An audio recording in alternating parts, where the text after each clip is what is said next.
আগামীকাল হতে যাচ্ছে বহুল আলোচিত তারেক ইউনূস বৈঠক।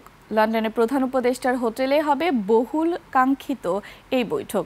দেশের রাজনৈতিক অস্থিরতা, নির্বাচন ও ক্ষমতা হস্তান্তর নিয়ে টানাপোড়েনের সমাধান মিলবে এই বৈঠকে, আশা প্রবাসী বাংলাদেশি ও বিএনপি নেতাদের।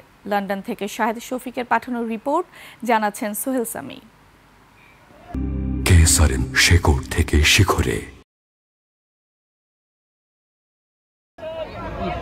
লন্ডনের অভিজাত হোটেল দ্য ডরচেস্টারে শুক্রবার মুখোমুখি হচ্ছেন বাংলাদেশের রাজনীতিতে দুই গুরুত্বপূর্ণ ব্যক্তিত্ব, প্রধান উপদেষ্টা ডক্টর মোহাম্মদ ইউনূস ও বিএনপির ভারপ্রাপ্ত চেয়ারম্যান তারেক রহমান। লন্ডনের স্থানীয় সময় সকাল ৯টা থেকে ১১টার মধ্যে হতে পারে এই বৈঠক।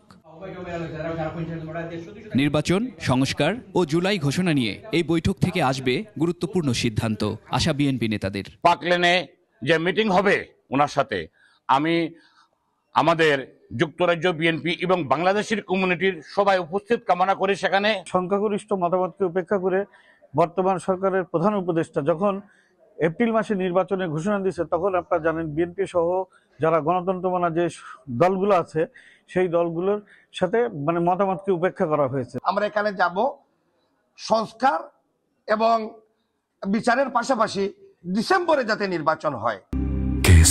শেকড় থেকে শিখরে।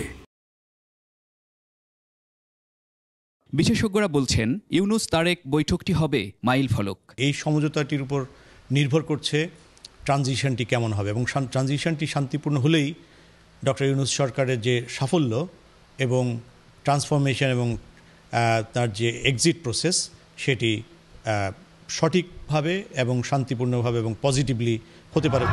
বৈঠকটি ঘিরে এরই মধ্যে নানা পদক্ষেপ নিয়েছে যুক্তরাজ্য বিএনপি। সোহেল সামি, ২১ টেলিভিশন, ঢাকা।